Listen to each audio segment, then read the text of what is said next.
Bienvenido al podcast de la Asociación Síndrome de Angelman, donde podrás saber más sobre el síndrome y de cómo afecta a las familias en su día a día.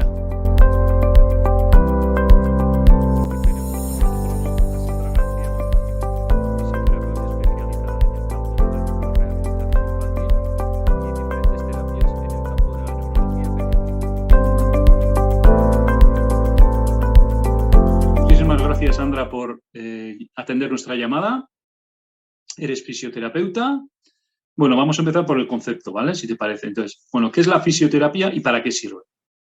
Vale, la fisioterapia es la profesión que se encarga a través de la aplicación de distintos medios de curar y prevenir enfermedades, promueve la salud también, recupera y rehabilita a las personas que puedan estar afectadas por una disfunción psicofísica o que simplemente deseen mantener un buen estado de salud. En población infantil, además, se encarga de asesorar, de tratar y de cuidar a aquellos bebés, niños y niñas y adolescentes que pueden presentar un retraso general en su desarrollo, que tengan desórdenes en el movimiento o que puedan tener riesgo de padecerlo. Vale. Y supongo que existirán diferentes tratamientos para diferentes causas o diferentes casuísticas, ¿no? Entonces, ¿cómo suelen ser los tratamientos? En este caso, pues un poquito englobando en el síndrome de Angelman, los casos que tú conoces, un poquito que nos puedan asesorar, ¿no? Vale, sí, existen distintos tipos de terapias que están especializadas en la población infantil y adolescente también, que son beneficiosas para el síndrome de Angelman. Está la neurorehabilitación propiamente dicha, que el objetivo principal es buscar la mayor capacidad en el movimiento de los niños y niñas con el fin de buscar su mayor autonomía, ¿vale? Ese es el objetivo siempre final. Se trabaja para que puedan, pues, por ejemplo, mantenerse sentados solitos, que puedan andar, que puedan subir y bajar escaleras, que puedan jugar con sus amigos en el parque, que puedan montar en bicicleta, todo lo que tenga un componente de movimiento. Dentro de esta neurorehabilitación entran dentro las terapias, por ejemplo, Bobath y Boita, que son las más conocidas, pero que por los estudios recientes, se saben que están un poquito ya desfasadas y no dan tan buenos resultados como se creía, aunque son las más comunes. Los científicos que investigan en este campo nos van guiando a los profesionales sobre qué terapias son mejores y desde hace ya años en los congresos internacionales nos repiten mucho a los sanitarios, una y otra vez además, que no existen estudios relevantes como para aplicar estas terapias, que además pueden suponer incluso un estrés negativo en el cerebro del niño.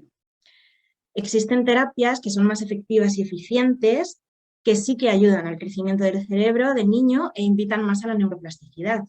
La neuroplasticidad es cuando tenemos una zona del cerebro que no está haciendo su función, ¿vale? Pero que a través de la práctica de esa capacidad, de lo que estamos trabajando, otra zona del cerebro empieza a realizar esa habilidad, ¿vale? Eso es la neuroplasticidad. Y existen otras terapias, como digo, que sí que son más efectivas y eficientes en cuanto a eso, en cuanto a ayudar al niño a aprender a hacer distintos hitos motores. Son las que trabajan, por ejemplo, la fuerza de la musculatura, las que buscan la autonomía del niño, ¿vale? De manera activa, que esto es importante, que busquen de manera activa esa autonomía. Son las prácticas que están centradas en la familia, ¿vale? Esas son en cuanto a la neurorehabilitación. Luego existen además otro tipo de terapias complementarias a las anteriores que hemos dicho, que ayudan a buscar ese objetivo de la autonomía, ¿vale? Está la fisioterapia acuática especializada o la hidroterapia, que lo que hace es aprovechar el agua para seguir trabajando pues esa fuerza, el equilibrio. Está también la fisioterapia con caballos o la equinoterapia, que también favorece el desarrollo del movimiento, el desarrollo social, el cognitivo. Por otro lado, también tenemos la fisioterapia respiratoria, que en este momento, por ejemplo, ahora es bastante importante, que se encarga de prevenir, de tratar y de estabilizar las enfermedades que tengan que ver con el sistema respiratorio. Ahora, por ejemplo, hay muchos casos de bronquiolitis o de neumonías, ¿vale? Pues esa es la fisioterapia respiratoria. Y, bueno, según te oigo, veo que no todas las técnicas valen para todos, es decir, no vale el café para todos, lo que se suele decir, ¿no? Esto a mí me funciona y a ti te va a funcionar. Entiendo que tienen que ser un poquito viendo el perfil de cada usuario, de cada niño, ¿no? A la hora de elegir el tratamiento o la técnica que hay que aplicar, ¿no? Eso es, o sea, lo suyo es valorar junto con la familia y lo suyo es trabajar en el entorno del niño, ¿vale? Porque es ahí donde el niño va a aprender, sobre todo, el niño tiene que aprender a moverse en su entorno. Entonces, porque es donde él se mueve. Entonces, el fisioterapeuta junto con la familia se hace una valoración y se trabaja, pues bueno, dependiendo un poco en el momento en el que esté el niño. ¿Y cómo sabemos qué terapia tenemos que elegir en cada caso? Lo normal y donde hay que trabajar es en la neurorehabilitación, ¿vale? Con esto me refiero a las prácticas centradas en la familia, por ejemplo, ¿vale? Ujú. Que son las prácticas que se utilizan, o sea, bueno, son los tratamientos que se hacen de normal. Luego Perfecto. el resto son complementarias. La equinoterapia, la hidroterapia son complementarias. Vale, vale, vale, me queda claro. También suelen haber tratamientos lo que se llaman intensivos, como el TheraSuite, el robot, etcétera, ¿no? ¿Cómo Ujú. funcionan estos tratamientos intensivos? Vale, el tratamiento intensivo en fisioterapia, que normalmente se suele utilizar el traje de TheraSuite o de SpiderSuite, pero no siempre, ¿vale? El traje es una herramienta. Ujú. Son trabajos especializados y lo que se busca es mejorar los problemas motores que tiene el niño y, por tanto, mejorar su capacidad funcional para que sea lo más autónomo posible. ¿Por qué se dice que es un trabajo intensivo? Porque se realiza durante varias semanas, de entre 2 semanas a un mes, 5 días a la semana, es decir, de lunes a viernes, y entre 2 y 3 horas al día. Esto varía un poco de, pues por ejemplo, si el niño es muy pequeñito y no te aguanta las 3 horas, pues no pasa nada, se hacen 2. O si hay familias que por conciliación familiar, por ejemplo, no pueden hacer un mes entero, pues bueno, se hacen 2 semanas, un poco dependiendo de lo que la familia se puede permitir. Se sabe que los beneficios de este tratamiento están relacionados con la mejora en el equilibrio, tanto cuando el niño está quieto, por ejemplo, cuando se pone de pie, que sea capaz de mantenerse de pie. Esto es lo que se conoce como equilibrio estático. Y también en el equilibrio dinámico, que es cuando, por ejemplo, nos movemos, cuando, por ejemplo, nosotros estamos de pie en el metro y de repente frena, que tenemos que hacer esa reacción para frenar. Hay mejoras tanto en el equilibrio estático como en el dinámico. Hay mejoras, por supuesto, también en la fuerza muscular. Y también, debido a todo lo que se trabaja en los intensivos a nivel funcional, buscando esa autonomía de los niños, se da un pequeño impulso para conseguir hitos motores, como por ejemplo puede ser que consigan andar solitos, que consigan ponerse de pie solitos y que lo aguanten, que por ejemplo los niños que ya son capaces de andar, que sepan girar mientras andan, que consigan gatear, un poquito todo, ¿vale? En cuanto a la neurorehabilitación especializada a través de la robótica, consiste en utilizar nuevas tecnologías, como puede ser el Locomat o el exoesqueleto, ¿no? Para mejorar los objetivos propuestos en la rehabilitación, como la marcha, ¿no? Normalmente se suelen utilizar, lo más común es para trabajar que anden, ¿no? La marcha. Ahora, aquí sí que quiero hacer hincapié en una cosa que me parece muy importante, y es que para que estos robots impliquen de verdad una mejora en el andar, por ejemplo, se necesita que haya un acompañamiento cognitivo de la tarea. Con esto me refiero a que muchas veces pasa que se les ponen este tipo de robots a estos nenes, ¿no? A los nenes con síndrome de Angelman, y no comprenden muy bien qué es lo que tienen que hacer, ¿vale? El tratamiento más o menos, hasta que se les monta en el robot y se programa, ponte que dura a lo mejor media hora, 40 minutos, 45, desde que se pone en funcionamiento. Estos niños suelen perder la atención muy rápido. Entonces suele pasar que al final el robot acaba moviendo al niño de manera pasiva y el niño no hace nada. Ya. Claro, simplemente se deja mover.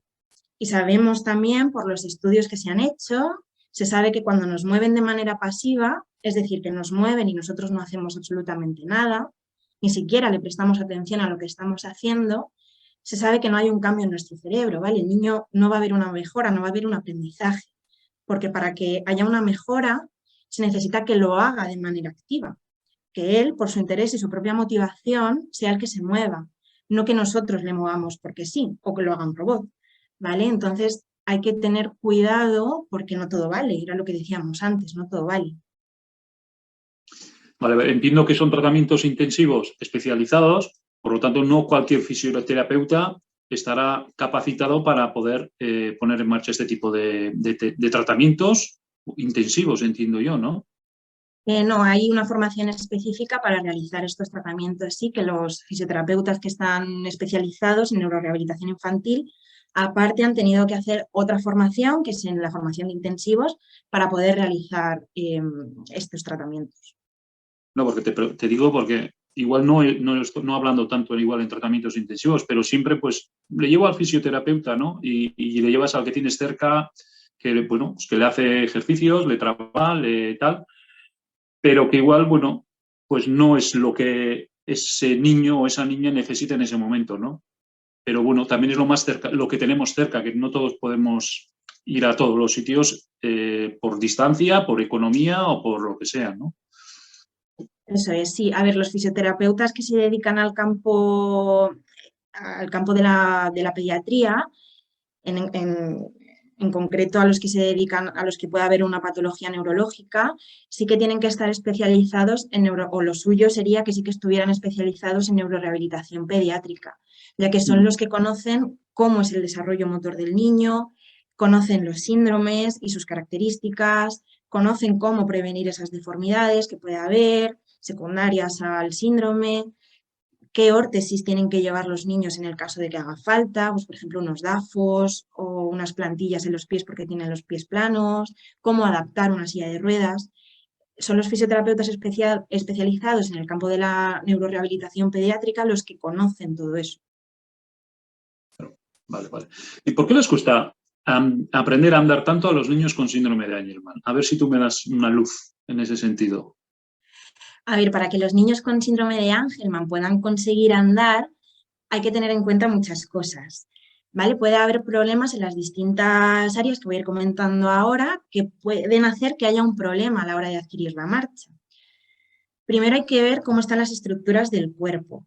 Si tenemos unos pies muy en punta, ¿vale? Va a ser muy difícil o va a ser más complicado que el niño pueda andar. Si tenemos debilidad en la musculatura del abdomen, de los glúteos, de las piernas, esto también va a dificultar la marcha. Si tenemos problemas en el equilibrio también, problemas en la propiocepción del cuerpo, ¿vale? La propiocepción es la capacidad que tenemos de saber en qué posición exacta están todas las partes de nuestro cuerpo. Es decir, si yo cierro los ojos y doblo mi codo, yo sé que mi codo está doblado, ¿vale? Eso es la propiocepción. Si tenemos un problema en la propiocepción, puede influir en la marcha también. Una cosa también muy común que les pasa es que tengan problemas a la hora de cambiar el peso de una pierna a la otra. Por ejemplo, yo para andar necesito llevar todo mi peso a una pierna, por ejemplo a la pierna derecha, como a la pata coja, para poder dejar mi pierna izquierda libre para poder dar el paso. Si a mí me cuesta llevar todo mi peso a la pierna derecha, la pierna izquierda no se me va a quedar libre. Entonces no voy a poder dar el paso hacia adelante. Entonces esos cambios de peso sí que les suele pasar, ¿vale? Sí que suelen tener problemas a la hora de cambiar los pesos. Puede ser también que tengan miedo a soltarse, eso también les pasa mucho. Hay veces que me llegan familias que me dicen, es que yo creo que lo hace aposta, que lo hace por conducta.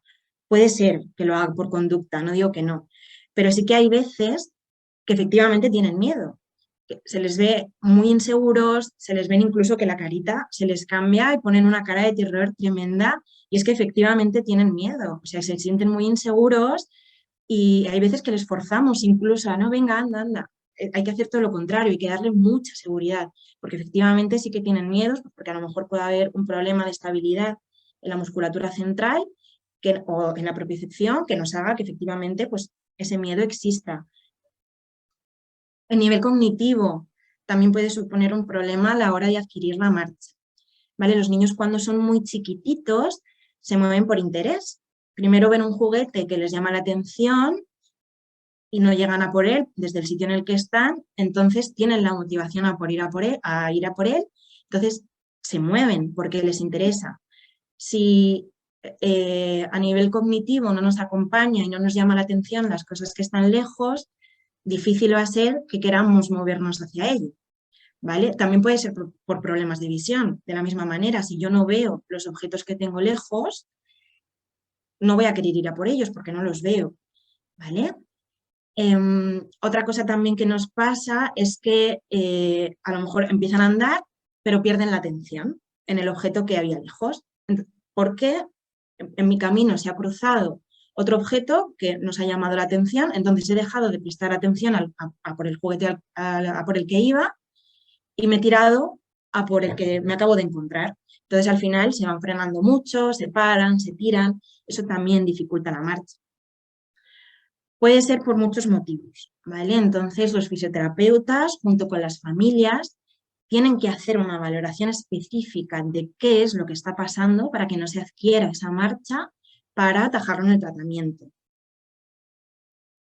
Pero luego también podemos tener problemas de movimiento o motor también, ¿no? Existirán más, entiendo yo, que no solo los cognitivos, no sé cómo se dice, Propiocepción.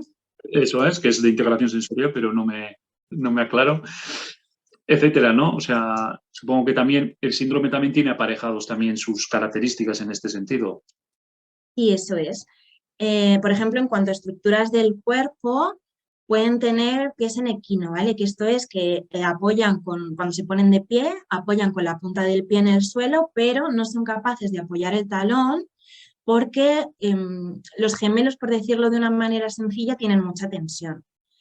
Suelen tener también, que también es común, incluso en los niños que tienen estos pies en equino, ¿vale? Que apoyan en puntillas, debilidad en la musculatura que forma el arco del pie, por lo que tienen los pies planos e incluso pueden llegar a girarlos hacia afuera. Suele haber también debilidad en la musculatura del tronco, de los abdominales, de la espalda, ¿vale? Que esto es importante porque esta musculatura influye a la hora de transmitir la fuerza a las extremidades, tanto de las piernas como de los brazos. Que esto nos va a influenciar en la marcha, por un lado, pero luego también, por ejemplo, si tenemos esa debilidad o falta de estabilidad central, si el niño quiere ir a tocar el comunicador, puede aparecer un temblor en el brazo, ¿vale? Puede ser por otras cosas, pero puede ser también porque no tengamos una musculatura que nos está sujetando y hace que ese movimiento sea inestable, ¿vale? Esto también nos dificulta, también son problemas que suelen tener.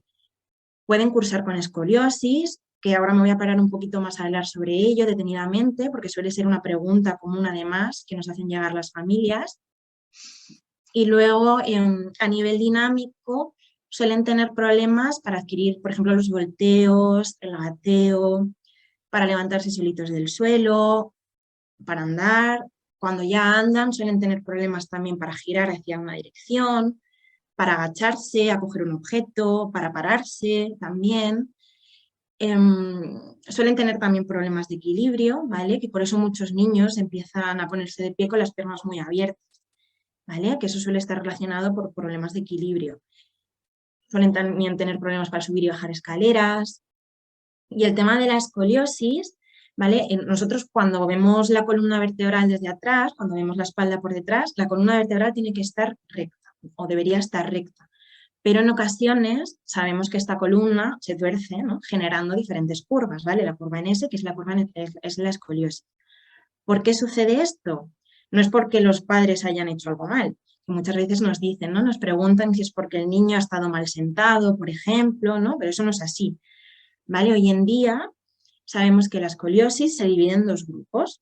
El primer grupo es el que está relacionado con patologías definidas, como pueden ser las neuromusculares, las de origen congénito, las de origen sindrómico, como es el caso del síndrome de Angelman, ¿vale? Que nos lleva a una alteración de la columna que nos va a generar una escoliosis, ¿vale? Y esta escoliosis está vinculada y es secundaria a esa patología determinada, ¿vale? En este caso, el síndrome de Angelman. El segundo caso son las idiopáticas, es decir, que no sabemos por qué aparecen. Aunque se va viendo también por los estudios que se va haciendo, que tanto las escoliosis idiopáticas como las que están vinculadas a patologías, en este caso el síndrome de Angelman, están relacionadas con una alteración en el crecimiento óseo, ¿vale? En el crecimiento del hueso. Inicialmente sabemos también que esto ocurre porque hay un origen genético y epigenético, ¿vale? Que lo determina. La genética es lo que nos da pues, el color de piel, el color de ojos y también que dentro de un gen determinado existe una alteración que se pueda manifestar o no y esto depende de los factores epigenéticos, ¿vale? Y la epigenética son las influencias externas e internas de nuestro cuerpo, que pueden ser pues, factores medioambientales, alimenticios, psicológicos, emocionales, ¿no? Una serie de factores que van a hacer que ese gen o esa parte del gen que codifica la proteína de crecimiento del hueso de la vértebra va a hacer que genere un sobrehueso, ¿vale? Va a crecer un lado más que otro. Esto va a generar una simetría en ese hueso y esto nos va a dar la escoliosis, ¿vale? Y esto se presenta o no dependiendo de los factores epigenéticos. Para entenderlo mejor, yo a las familias, e incluso a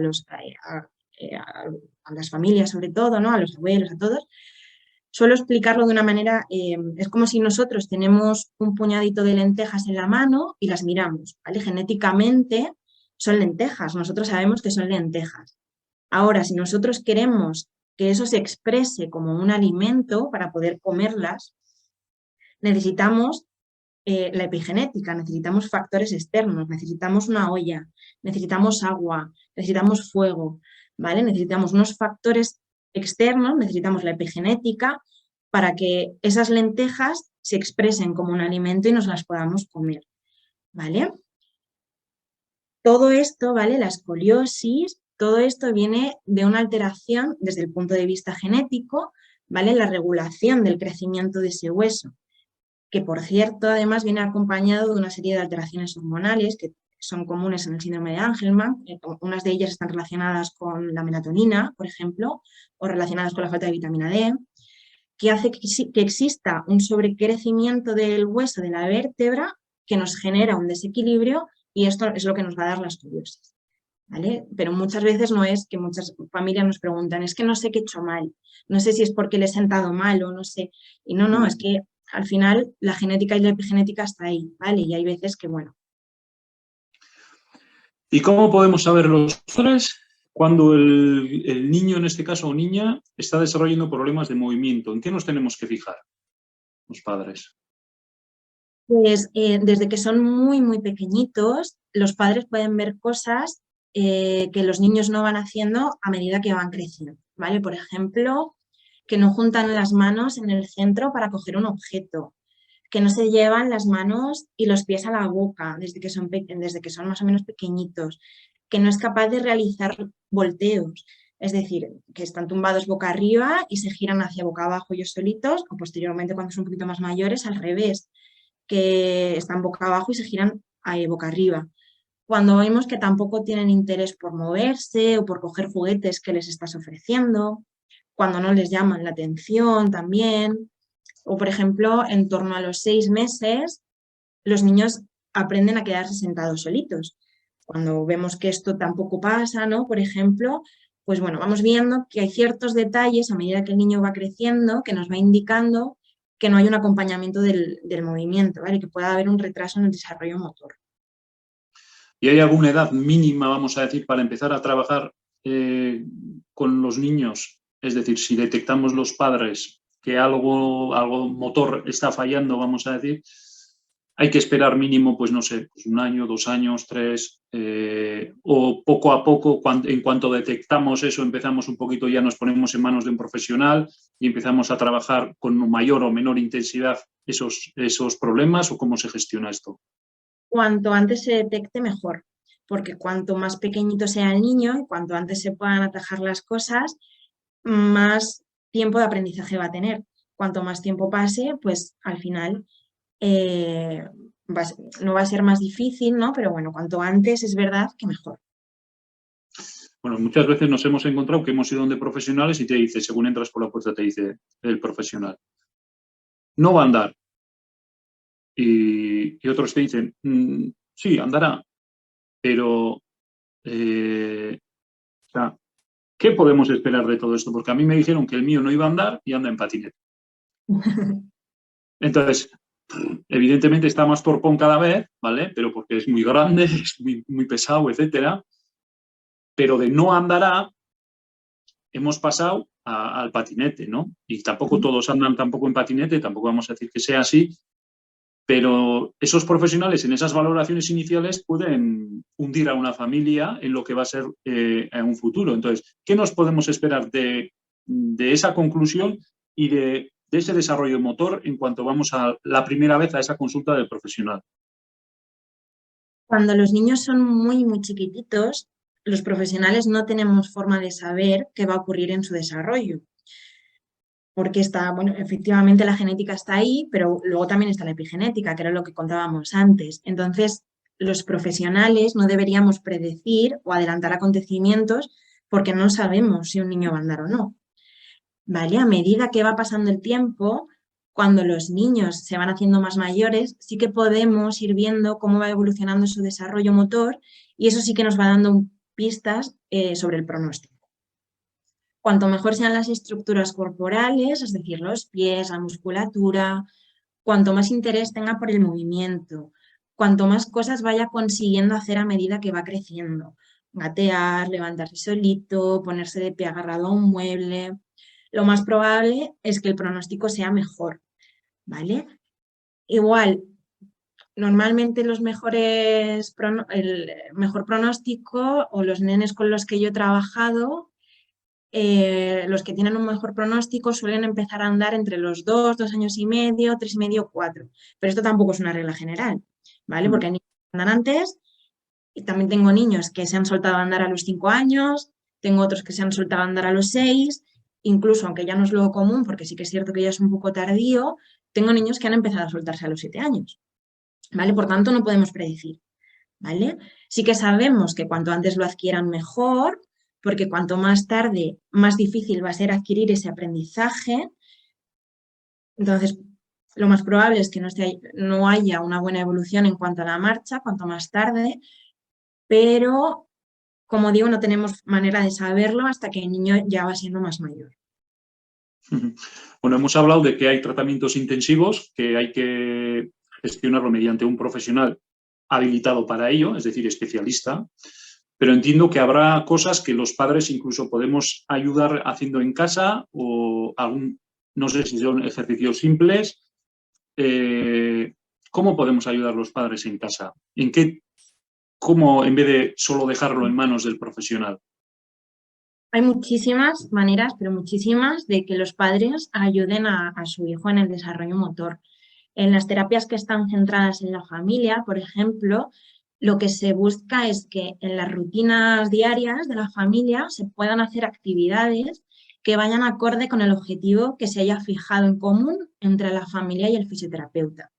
Y el fisioterapeuta lo que tiene que hacer también es buscar empoderar a la familia para que sepan cómo hacerlo guiando al niño en su entorno.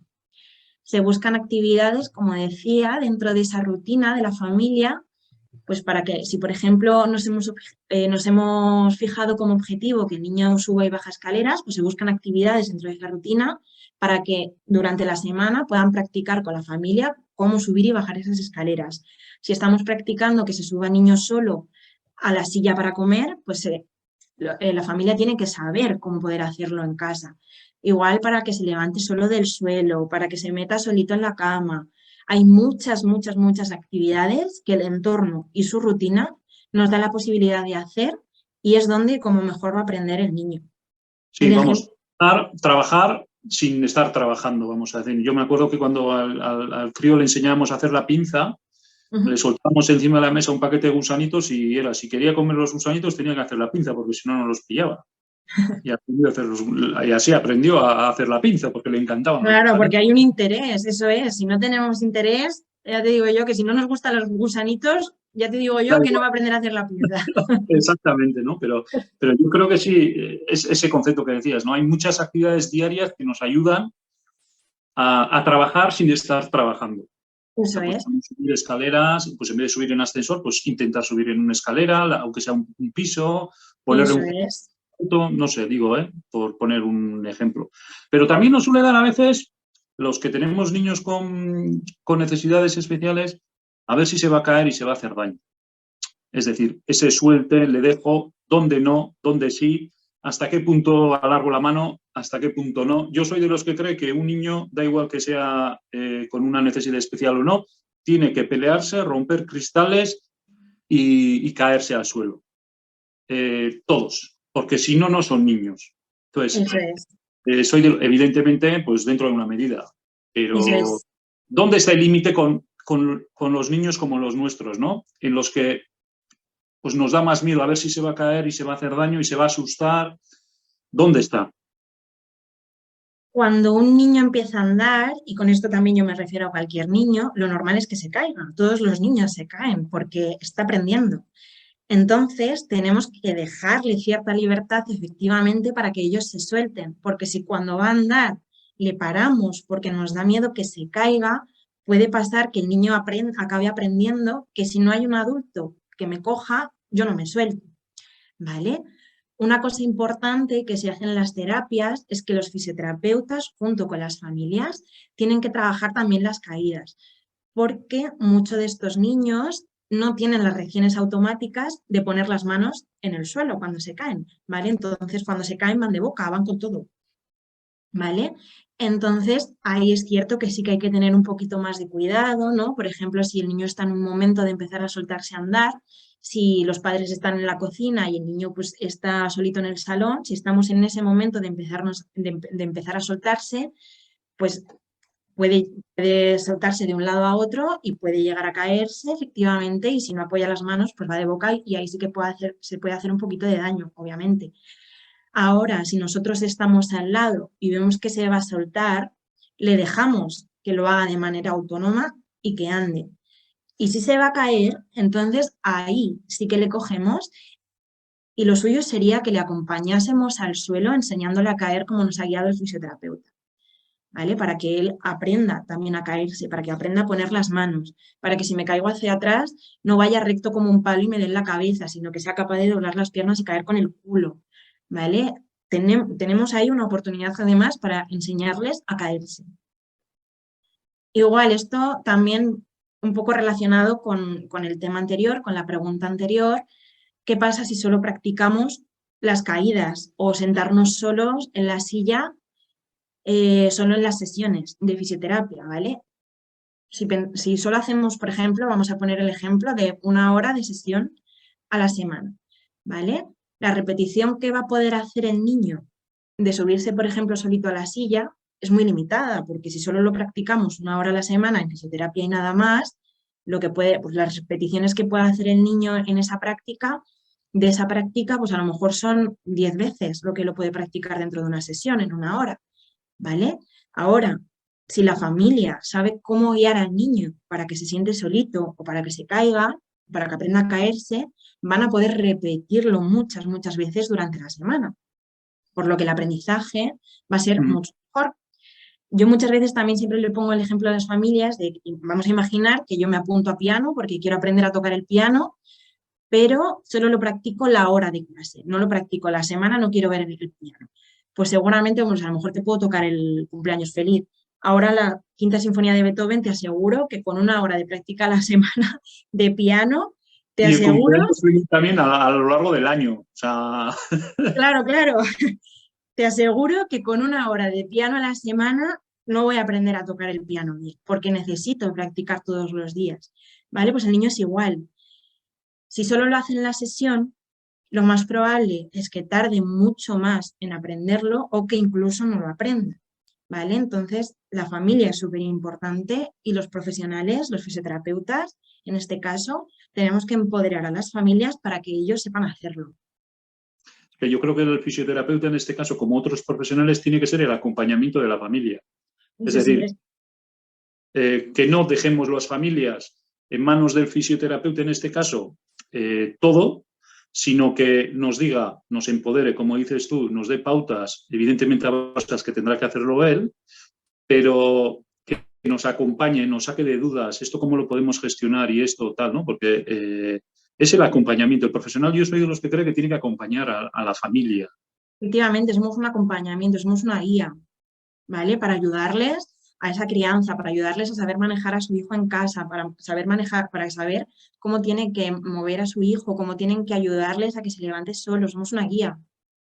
Y nosotros enseñamos a los padres, les tenemos que empoderar.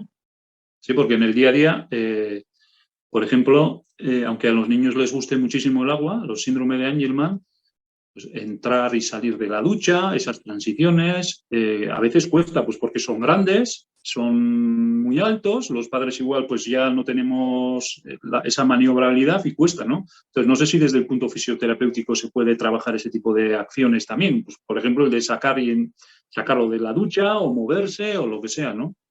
Por supuesto, sí, sí. Hay maneras de manejar al niño o al adolescente para que él colabore, para que el niño colabore y no todo el peso lo tenga que coger la persona que le está ayudando, ¿no? En ese momento. Lo suyo es que el fisioterapeuta pueda ver el entorno del niño, pueda ver su casa y crear un plan junto con la familia que ataje todo eso, que les enseñe cómo hacer para que el niño entre y salga de la ducha, si no puede solo, pues que sea con ayuda, ¿vale? Pero que no sé, pero el fisioterapeuta debe enseñar a hacer todo ese manejo, ¿vale? Cómo se sube al sofá, cómo se puede subir a la cama, y que el niño haga la mayor parte del movimiento o todo lo que pueda, ¿vale? Y luego, por supuesto, cuando ya son mayores y ya pesan mucho, si por lo que sea no colabora, bueno, pues también existen, por supuesto, ayudas, ¿vale? En el caso de que sean necesarias, que se pueden poner en casa, ¿vale? Como por ejemplo una grúa, ¿vale? Pero bueno, lo suyo es intentar conseguir desde que son pequeñitos que él colabore en todo lo que pueda, porque pueden. Es que oyéndote a ti, yo la mentalidad, o los prejuicios que yo tengo de un fisioterapeuta es que vas al fisioterapeuta, te tumbas en la camilla, te da el masaje, vamos a decir, vulgarmente, desde mi propia ignorancia, lo asumo, y ya no, pero oyéndote a ti, estamos hablando de que el fisioterapeuta te tiene que asesorar en todo, en el sentido de cómo sentarte, cómo levantarte, cómo manejar el cubierto si quieres, cómo entrar y salir de la ducha, todo, ¿no? O sea que el fisioterapeuta no es el típico al que vas y te da un masaje, por poner un ejemplo, que está mal dicho seguramente, pero el concepto es ese, ¿no? En la sociedad. Voy al fisioterapeuta, voy al masajista, ¿no? Que no es lo mismo, pero bueno. Entonces, Pero eso es lo que comentábamos antes, ¿no? Hay distintas especialidades dentro de la fisioterapia. Por supuesto, está la fisioterapia que está especializada en la parte manual, ¿vale? Que son los que te dan el masaje, pero luego estamos otros fisioterapeutas que estamos especializados, ¿no? En el campo, por ejemplo, en este caso de la neurorehabilitación infantil. Y aquí somos los que acompañamos en ese desarrollo del movimiento del niño, porque lo conocemos, lo hemos estudiado, sabemos cómo funciona, cómo va, y nuestro objetivo es guiar a las familias y ayudar al niño en conseguir que sean lo más autónomo posible en el movimiento. Pues lo que comentábamos, ¿no? Que sepan subirse al sofá, que sepan salir de la ducha, que sepan todo lo que tiene que ver con el movimiento. Son los fisioterapeutas que están especializados en la neurorehabilitación. y a veces los padres, pues bueno, se nos empodera, estamos en contacto directo con el propio profesional, como dices, ¿no? Pero el entorno familiar a veces queda un poco de segundo al margen, ¿no? O atrás.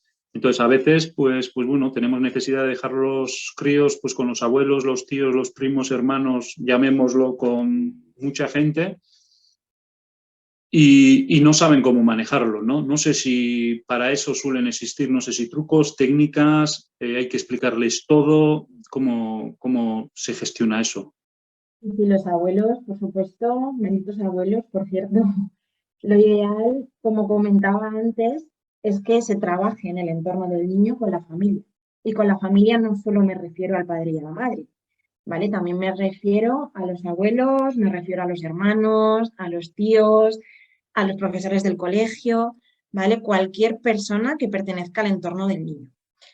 Los fisioterapeutas también tienen que empoderar a los abuelos, ya que muchas veces por conciliación familiar pasan mucho tiempo con sus nietos, ¿vale? Y los abuelos ayudan mucho, mucho, mucho, si se les enseña y se les empodera también, por supuesto. Yo tengo familias que los abuelos han salido conmigo a la calle y vamos viendo cómo se puede hacer para que el niño suba y baje los escalones, por ejemplo, solo de la calle, ¿vale? O que saben perfectamente cómo llevarles de una manito por la calle para favorecer que cada vez se vaya soltando más, que saben cómo guiarles para que se suba a la silla para comer, que saben hacer absolutamente todo. Los fisioterapeutas tenemos que guiarles también, porque es el entorno del niño, trabajamos en todo su entorno. No, se ve que sabes cómo manejar en este sentido o sea, manejar, o que tienes conocimiento, vamos a decir, del síndrome de Angelman, que conoces muchos casos y que conoces la materia de la que estamos hablando, ¿no? En este sentido. ¿Conoces a muchos niños? A unos cuantos. Sí, sí. Bueno, pues Yo yo, normalmente trabajo, los niños con los que trabajo a diario son, la mayoría tienen síndrome de Angelman. o sea, que cuando hablas de, o hemos estado hablando un poquito de la problemática, de la casuística del síndrome de Angelman, es porque conoces casos del síndrome de Angelman en ese sentido de primera mano, ¿no? Que tienes un conocimiento de primera, que a veces, pues bueno, pues muchos profesionales, pues es el primer caso que les viene entre manos y no saben muchas veces cómo actuar, ¿no?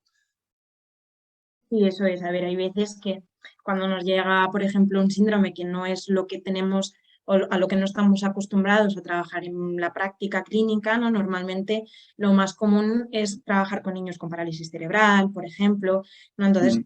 sobre eso sí que puedes tener más conocimiento. Es verdad que cuando te llega un síndrome, que es una enfermedad rara, pues a lo mejor puedes o no tener conocimiento, ¿no? Pero bueno, también es cierto que existen medios, que existen investigaciones que se pueden buscar en Internet, en artículos científicos me refiero, que están este tipo de medios, por ejemplo, que se están grabando ahora, que también ayudan, por supuesto, a los profesionales. Y luego yo, bueno, yo al final también es cierto que por casualidades, pues he acabado trabajando con un montón de nenes con síndrome de Angelman y bueno, al final, quieras que no, la práctica se van sacando bastantes cosas. Sí, seguro, seguro. Seguro, muchísimas.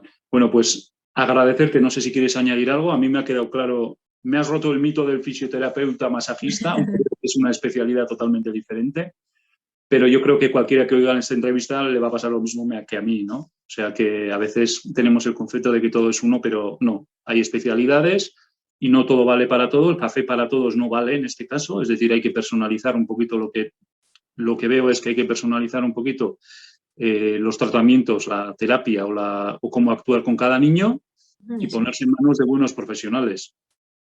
eso es, sí. Claro, cada uno al final está especializado en lo que ha decidido especializarse y no todo vale, efectivamente. Yo si quiero, si tengo un problema digestivo, no me voy a ir al traumatólogo, ¿vale? Tendré que irme al digestivo. Pues aquí igual, hay que ir al final a donde esté especializado el profesional que va a trabajar.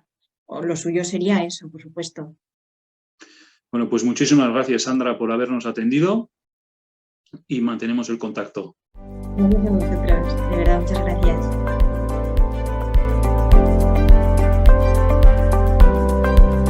Esto ha sido todo por hoy. Si quieres saber más sobre el síndrome de Angelman, síguenos en nuestras redes sociales o en nuestro podcast.